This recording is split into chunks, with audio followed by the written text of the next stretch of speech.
World War I was a war of losers. Even the winners lost. Amongst the countries which did lose, perhaps the greatest loser was the Kingdom of Hungary, which lost 70% of its land and about 65% of its population. And given that many in the Hungarian government were opposed to the war, at least at first, why was Hungary in particular punished so severely? So at the outbreak of the war, the Kingdom of Hungary was made up of many different peoples, many of whom, frankly, wanted out. And as such, for those in charge, maintaining Hungary's integrity was more important than any territorial conquest, as opposed to the Austrian half of the empire that sought territory in Italy and in Poland and was overwhelmingly pro-war. There are many reasons why the Entente pushed for the breakup of the Kingdom of Hungary. The first was that this wasn't a negotiation, but a diktat. Countries that lose wars as completely as Austria-Hungary did weren't in a position to negotiate over the terms. The second reason was that they had made many promises of national sovereignty during the war to groups like the Czechs and the Polish, which was in return for these people launching rebellions or simply refusing to fight for the empires that they currently lived in. The Entente also assured countries like Romania and Serbia that their territorial claims on the Habsburg Empire would be respected.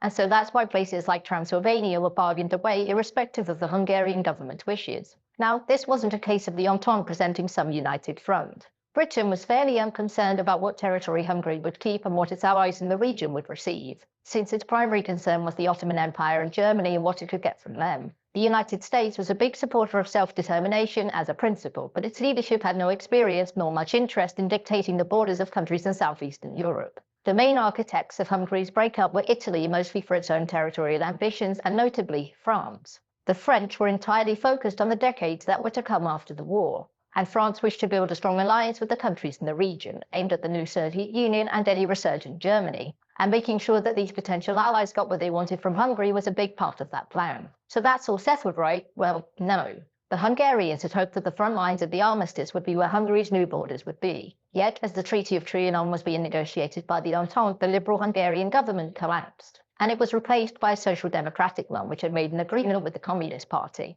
And when they were in power, the communists swiftly purged everyone else and declared that Hungary was a communist state and one which wouldn't accept any territorial losses, something it proved by swiftly invading Czechoslovakia and starting another war with Romania. For the Entente, this focused minds and made it clear that the Hungarians didn't accept their defeat, and that they would likely seek to fight again as soon as they were able to in order to reclaim their old territory. This fact terrified the nations on Hungary's borders, and so they demanded via the French that the terms be harsh. The communist government collapsed in late 1919, and after this, the French took a much more lenient approach to the Hungarians and sought to offer them this, so long as they agreed to an anti-Soviet alliance. The reason being that the Soviets were busy invading Poland and the French were terrified of what they could do if they won. These plans went nowhere because the Polish managed to defeat the Soviets on their own, and the nations in southeastern Europe wouldn't countenance anything except absolute humiliation for Hungary. And so, alongside broad restrictions on the size of its military, Hungary lost most of its population and its territory, and the country took on